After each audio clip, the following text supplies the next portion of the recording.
Hi, welcome everybody. We are at PhreakNIC20. Woo! We're breaking the tradition and starting on time. Starting on time, no less. Okay, I'm going to ask everybody in here, let's see, to raise your hands. All right?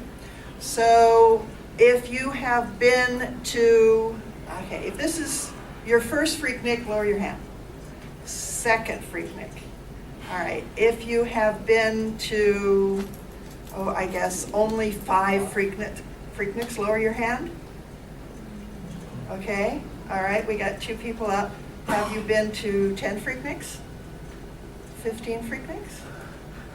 Okay, so back up with 10. All right, well just tell us, how many PhreakNICs have you been to? This is my 11th. 11th PhreakNIC? This is 13. Wow, congratulations. All right, and that's probably around where I'm at. Ben, where are you at? 7th PhreakNIC. Okay.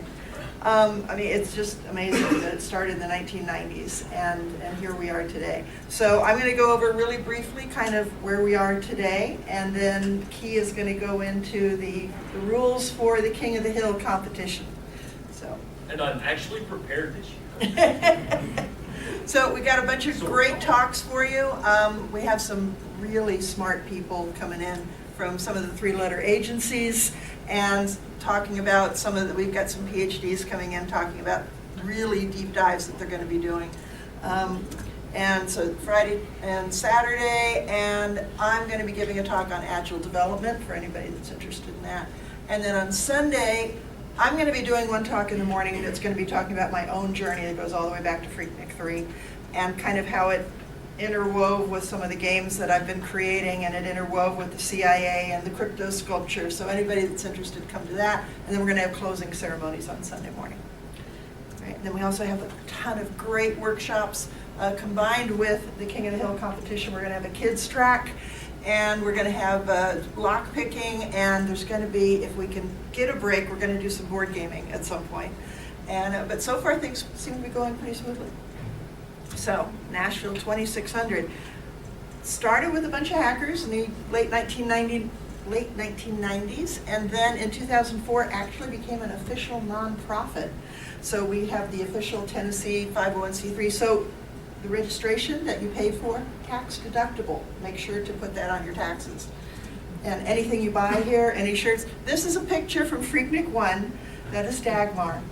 And you can see his monitor. Remember, everyone who came that time had to lug these enormous monitors to PhreakNIC.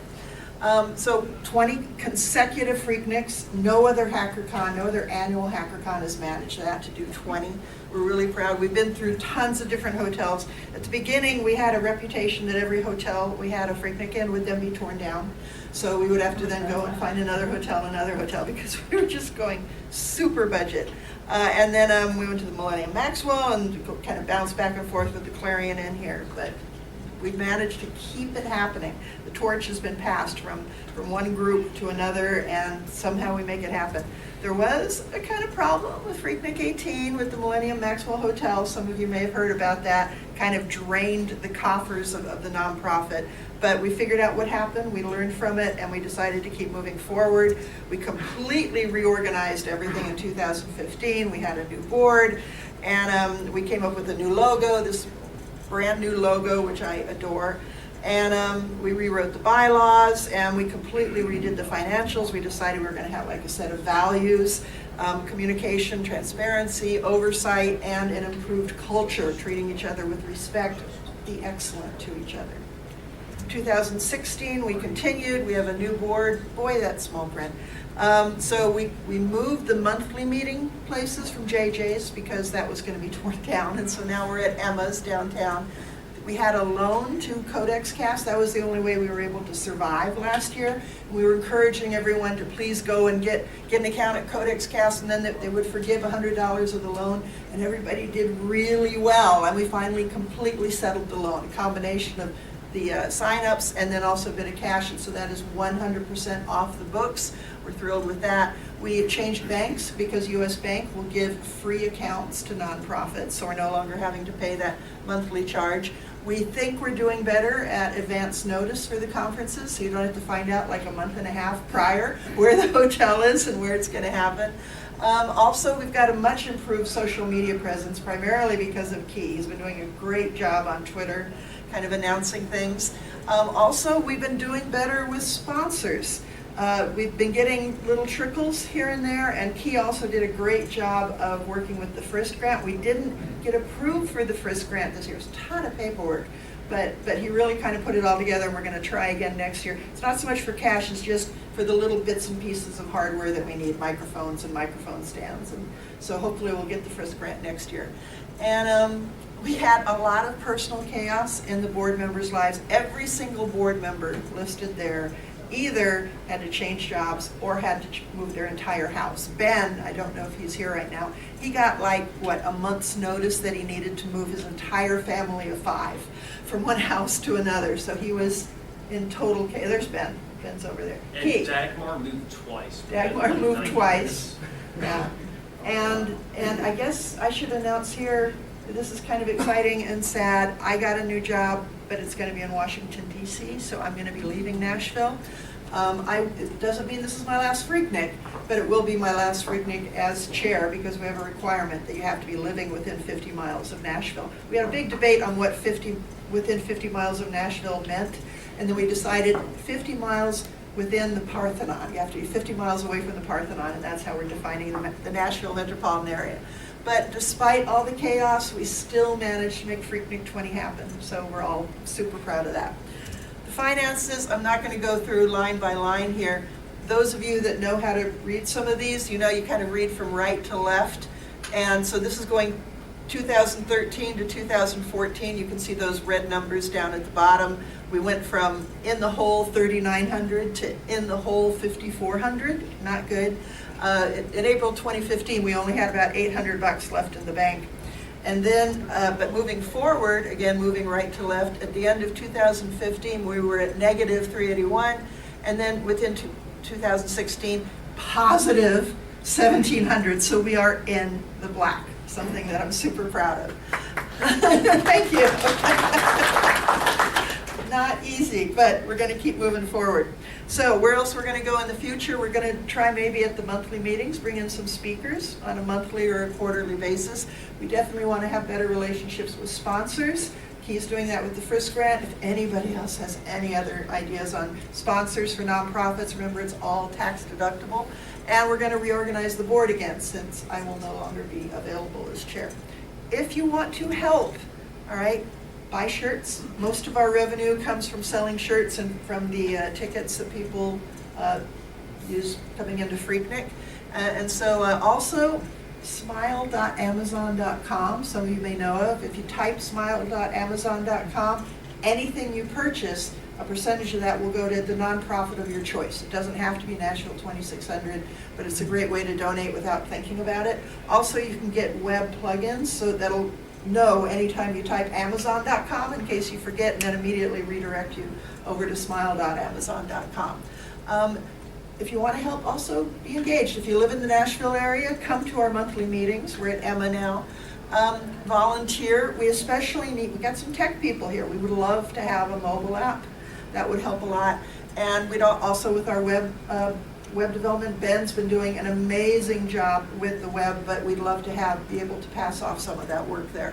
Also, if you want to be more involved, if you'd like to be on the board, perhaps, and you live in the Nashville area, we have a set of requirements. You have to live in the area, you have to be a dues-paying member, you have to attend at least 4 of the monthly meetings within 12 months, or just have been a volunteer or a speaker at least 2 PhreakNICs within the last 5 years. If you've done any of that, you are eligible to be on the board, so feel free to come on by and say, hey, I'll help. And of course, the last requirement is you have to be willing to serve. So we're not going to elect anyone that, no, I don't want to be the board member. Other ways to help, be a sponsor. We do have a sponsor page on the website. If you want to just donate on your own, pull out your phone, PayPal to treasurer@nashville2600.org. I see people reaching in their pockets. Yeah. treasurer@nashville2600.org, and that helps us as well. And again, it's all tax deductible. So a big thanks has to go out to everyone that's involved with keeping the organization going, and with PhreakNIC20. We had Steve come up. He's going to be recording all the sessions, and so we're going to have them all on YouTube video. That's super organized. He's been doing that for years now, helping us out with that. We've got other volunteers that are helping out at registration, and we've got some people that are going to be helping out with the King of the Hill. So a big thanks to the speakers, the staff, the volunteers, the hotel, the sponsors, and everybody. So, any questions about Nashville 2600 or PhreakNIC or anything? Okay, then we are on to King of the Hill. Key, bring it on. Okay, so, yeah, all right, that works. Technically, Ben and I are doing this talk, but I'm going to be doing most of the talking. So it's more like, it's by me with select cameos by Ben the Meek. Yeah. Yeah. All right, so this is just kind of the rough outline of things that will be talked about. I'm pretty sure that's the correct order. This has been revised a couple of times. Yeah, Ben signed off on it, so I think we're good. Essentially, NetKOTH is a CTF for lazy bastards, to quote Iron Geek, and that sounded good to us, so we liked his format. There really aren't any flags. With a lot of CTFs, you have to break into it and then find like a text file with an MD5 checksum. We're not doing that. Some of the VMs might have something like that, so if you want to do that, that's great, but it's not relevant to scoring points in NetKOTH. Essentially, you break into each box that you can break into and deface the index page. I figure that's good enough for Malaysian script kiddies, so it's good enough for PhreakNIC. Yeah, we have a range of IPs. They'll be on the scoreboard box, the IP of which is a couple of slides from now. Don't attack anything outside of that. I already explained, you got to deface it. Use the team tags. If you don't understand that second line, the scoring page will explain it more. Roughly every 60 seconds, with the original script unmodified, it would ping everything. Like, the script basically checks all the boxes to see if there's a team tag, and if so, what's in it, adds the scores, and then sleeps for 60 seconds. When you have 30 plus VMs, sleeping for 10 seconds, having a ping timeout of 10 seconds doesn't exactly scale well. So I had to play with that a bit. So the timeout is now 1 second. And if I have only a handful of VMs, it'll still check about every 60 seconds. But if I fire everything up, points will be added every 30 seconds. So towards the end, I'll probably do that just to cause mayhem. Yeah, that's pretty much all that's worth talking about there. One thing that will not be covered here, there will be no Hackerman's hacking tutorials. If you want that, Brimstone is doing an Nmap workshop at some point. Oh, Jesse's not here, so no smashy during the middle of your talk. We won't relive that trauma. Yeah, this is literally nothing but NetKOTH and the network. All skill levels are welcome. From no faults dog to, if you're like secretly zero cool, you're allowed to participate. I told you I was putting that picture in. I told you. All right, so Ben kind of gave me the history, and I pieced it together a little bit from talking to other people. Root Wars was kind of always haphazard. It was kind of, in a way, it worked out a lot like last year's NetKOTH did. People would bring hardware and then it wouldn't work, and then most of the con would be spent getting the setups the hardware sort of working, and yeah, it was just a giant mess. Iron Geek had the NetKOTH presentation at PhreakNIC20.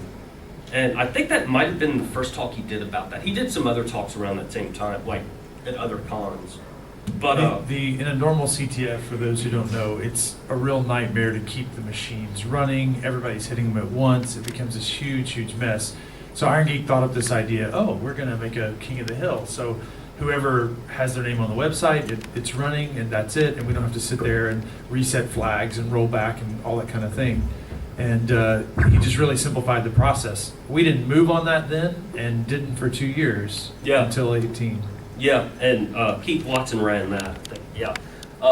Keith Watson ran NetKOTH in PhreakNIC20. Brimstone sort of completely dominated that. Yeah, he put fake names up till it spelled B for, all the different names that were winning until it spelled Brimstone in a straight line down with all the people winning in a row. Yeah, it was. Yeah, and we basically didn't give him a choice about being on the blue team after that next year, which was great because he really saved mine and Ben's sorry asses last year. I think we should just move on and let's not dissect what happened last year. If you want to know, hit me up later. Ben, this is kind of your journey. Okay. This is like a sidebar that dumps into the main So area. you guys know that I bring the Unreal tournament. I take it to several different cons, and I started it here 5 years ago, and it was just 6 piece of junk computers without hard drives booting off a server, running Unreal, the old Unreal, 1999, and it worked pretty well. It was booting in ISO, and it did well. And over the years, it's kind of scaled to the point that now we have 40-something computers trying to boot off the Pixie, and DDoS complete. Right, and so we're growing. But during that time, as we got better machines, I got access to a bunch of laptops without hard drives, and the system just kept growing bigger and bigger to the point that I almost need somebody who's really good with Linux to help me find out why things go slow sometimes. So if you've got an N-top, an H-top, something that would tell you what's going on when I have problems on the Pixie land, that'd be great. I'd take your help. But then last year, we decided we wanted to help, because most people were afraid to participate in the CTF. They don't want to get involved. They don't know what to do. They're afraid to touch it. And so last year we decided we really wanted to make it available for anybody to try if they wanted to. And we found out that the Kali Linux, which everybody uses for pen testing, is built on Ubuntu. And I was already using Ubuntu, so I tried it. I just tried to network boot, and that worked just like my Unreal machines. So what we've got in there, if you want to sit down, you don't have to bring your own machine, you don't have to bring your own hardware. If you want to sit down, you can boot up any one of those machines. If you don't like what's on there, just power it off and power it back on. And you can select Kali from the list and start participating in the NetKOTH. Maybe even get some direction from others around. But you don't have to know anything or bring your own hardware to do it now. So that lab is totally available. Any of those machines should do it pretty well. And then this year, of course, added more computers and actually got a really good server and testing system beforehand instead of like last year. It's a work in progress. All right, main differences from last year to this year. I actually have access to the network. Yeah, that was one of the things that made last year a raging dumpster fire. The Kali images are not just like grabbed off the internet. I actually built those myself. They are up to date fully as of Halloween. I figured that was a good cutoff day, and depending on how tired I was coming into this talk, I would be able to remember Halloween. We have actually 34 VMs on the scoreboard. Probably about 30 of them actually work. I have a list of random bonus to do things, and among those are to get those VMs working. If you want a prize, which we're giving out prizes, Brimstone, you have to register. And literally, just registration as simple as walk up to me, tell you who you are, maybe give me an email address in case you want to be contacted in case you win. In case you win and decide you want the registration for next year. That's the only reason we're doing that. Yeah, if you just want to play for lulz and glory, you don't have to register. But if you actually want me to give you stuff, you need to register. And even if you work as a team, we only have one prize, so you yeah, have to figure out how to fight among yourself. Yeah, you guys can collaborate all you want, but it's literally every man, woman, and script kiddie for themselves this year, for the purpose of handing out prizes. Last year, Brimstone's theme was basically SQLI all of things, and crontab resets on the VMs every 5 minutes, which honestly, I thought that was highly sadistic and even more hilarious.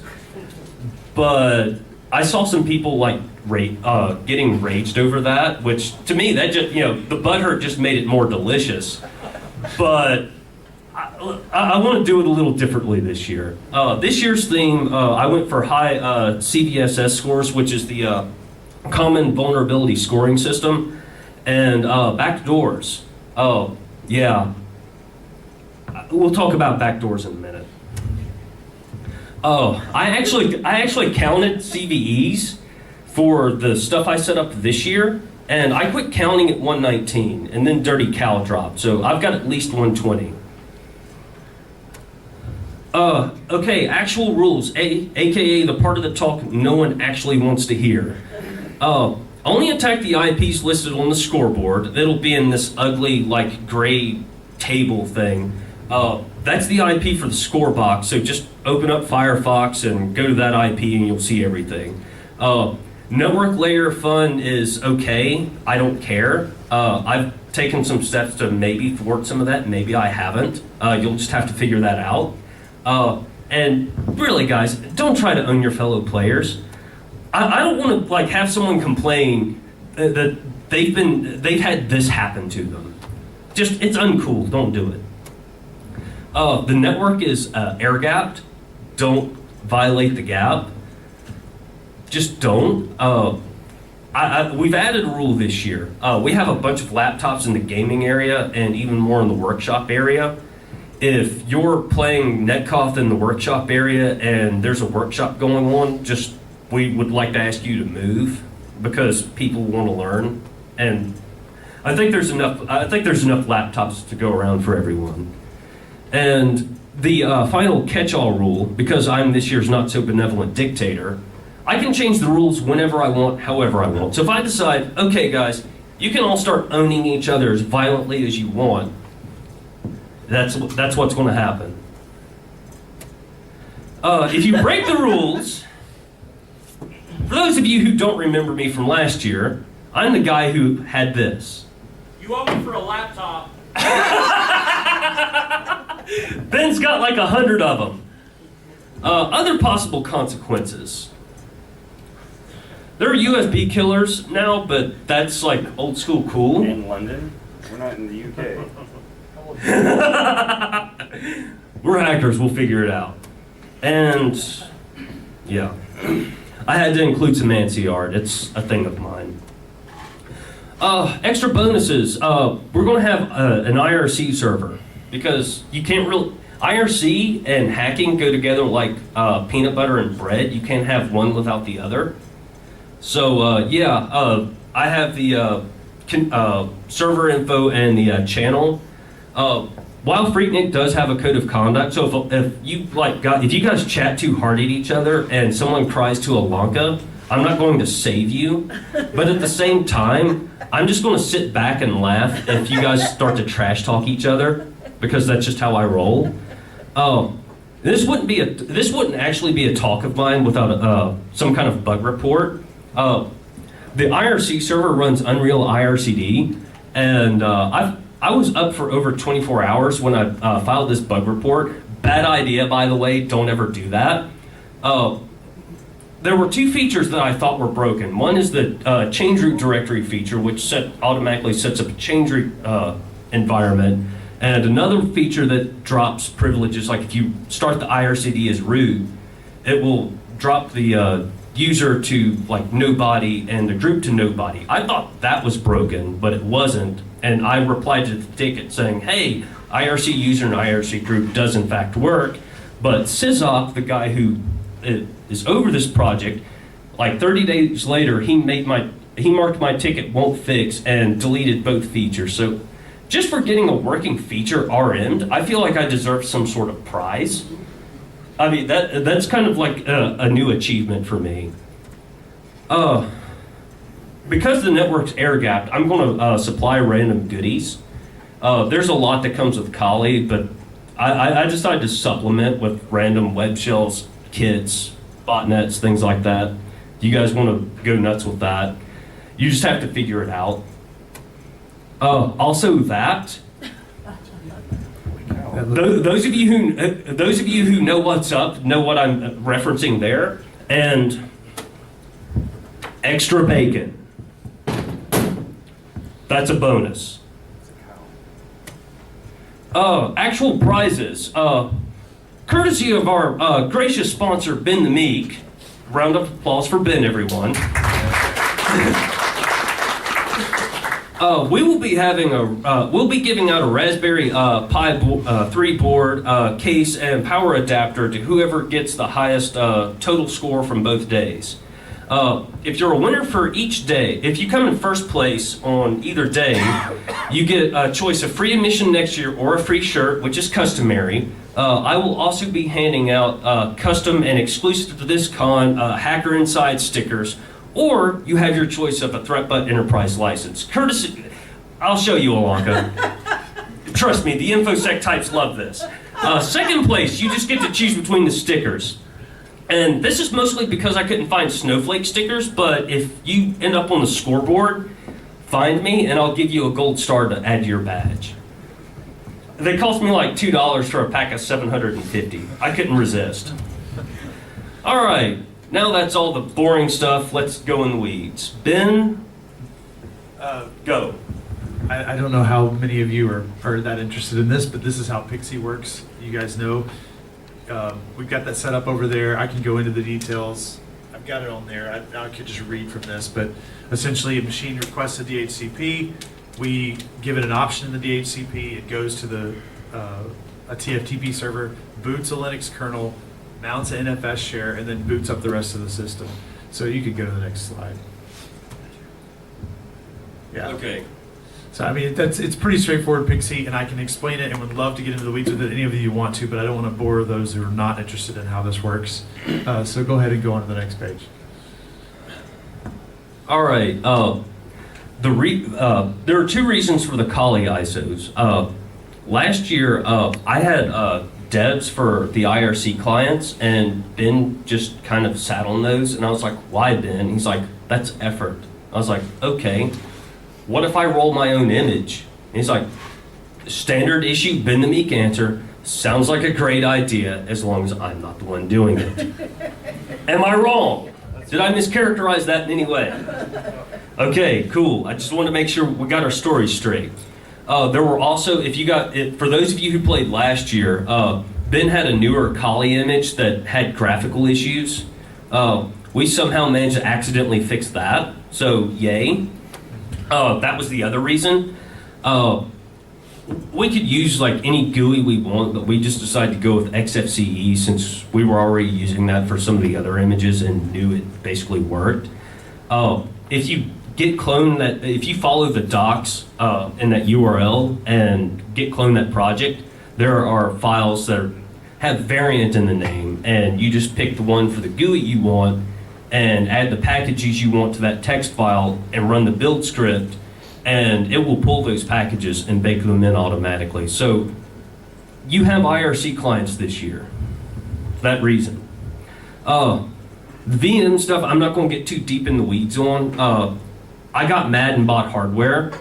We're also using Ben's old desktop from last year. It now works. Yeah.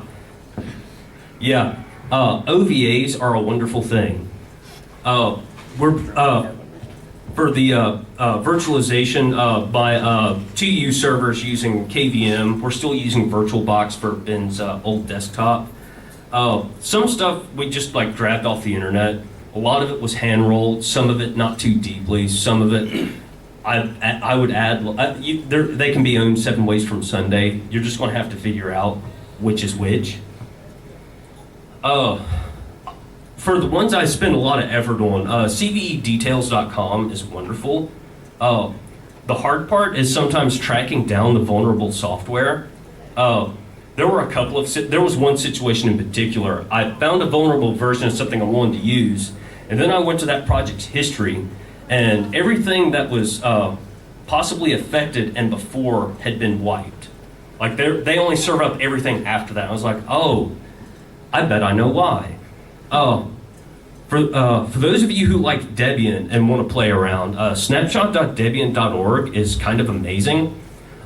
It makes a snapshot of the entire package repository every 6 hours, and you can set one of those in your sources.list and run packages from that exact slice of time if you want to play with a specific vulnerability.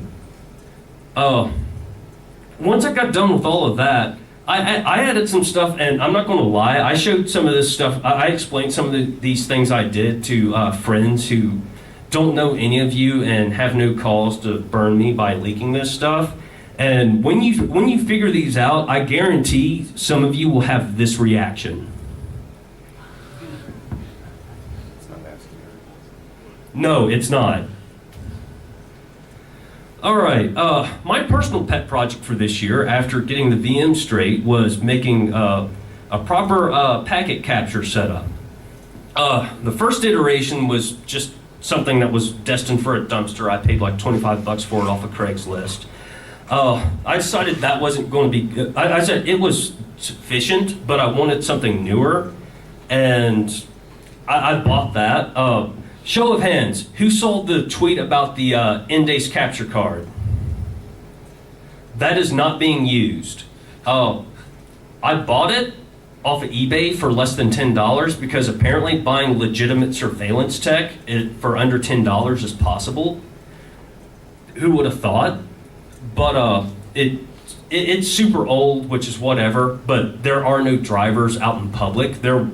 Some researcher had published a tarball of drivers at one time, but it's long gone, and I didn't feel like tracking the guy down and harassing him. Hey, I want drivers, hook me up. And I didn't really think Endace would appreciate emails from root@abigisp.com requesting drivers. That just didn't seem like a very good idea. One thing to point out, if you do bring your own setup and you have like leaky mail clients or whatever, there is no privacy on this network. Everything is going to be published. The IRC server intentionally runs without SSL. Yeah, there's like almost no crypto other than like SSH and some other stuff where it accidentally happened. So just bear that in mind. Here's where we go deep in the weeds. If you decide to go the path I did, you want to do something like this with FreeBSD, just add this stuff to these files and then just run dumpcap against the bridge. The reason for dumpcap as opposed to TCP dump, TCP dump likes to parse the packets, and sometimes that's hilariously bad. Like if there's a packet parsing bug, dumpcap is just kind of dumb and just inhales everything without trying to figure out what it is, which also keeps the RAM use from creeping up. It just has the same RAM usage no matter what, so you could run it theoretically months, years on end, whatever. It's not going to keep creeping up on you. If you decide to have two systems where one of them does nothing but bridge the packets and then another one does nothing but save them, that bridge line from this slide needs to be changed to that, and all that span part does is just say, okay, barf the packets out this interface, and then you run whatever you're going to run to save the packets on the other box. And then on the other box, assuming FreeBSD, you add that to your RC config, and you're golden. Credits, I built all the VMs. I'm basically the server end, Ben is the client end. Iron Geek wrote the code and had the idea, and Dagmar designed the Hacker Inside logo, and he also was deified last year, for those of you who remember that.